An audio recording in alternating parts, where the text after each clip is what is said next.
உலர்பழங்களாக அதிகம் பயன்படுத்தப்படும் திராட்சைப் பழங்களில் ஒன்றான திராட்சை சுவையில் சிறந்து விளங்குவது மட்டுமின்றி இதில் உள்ள சத்துக்கள் பல நோய்களை குணப்படுத்த பெரிதும் உதவுகின்றன. இரத்த சோகை உள்ளவர்கள் இரவில் படுக்கும் போது நீரில் ஊற வைத்து மறுநாள் காலையில் நீருடன் சேர்த்து உலர் திராட்சையை உட்கொண்டு வந்தாலோ இரத்தணுக்களின் அளவை அதிகரிக்கலாம். மலச்சிக்கலால் கஷ்டப்படுபவர்கள் 1 கப் நீரில் சிறிது உலர் திராட்சையை போட்டு கொதிக்க விட்டு இறக்கி மசித்து அதில் தேன் கலந்து தினமும் 2 வேளை குடித்து வந்தால் மலச்சிக்கலில் இருந்து விரைவில் விடுபடலாம்.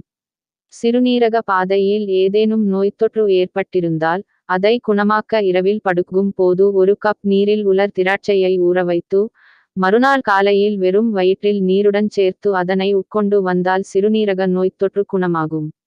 உடல் சூட்டினால் அவஸ்தைப்படுபவர்கள் 1 லிட்டர் தண்ணீரில் சில உலர் திராட்சையை சேர்த்து கொதிக்க வைத்து இறக்கி குளிர வைத்து நாள் முழுவதும் அந்த நீரை குடித்து உலர் திராட்சையை உட்கொண்டு வந்தால் விரைவில் உடல் வெப்பம் தணியும்.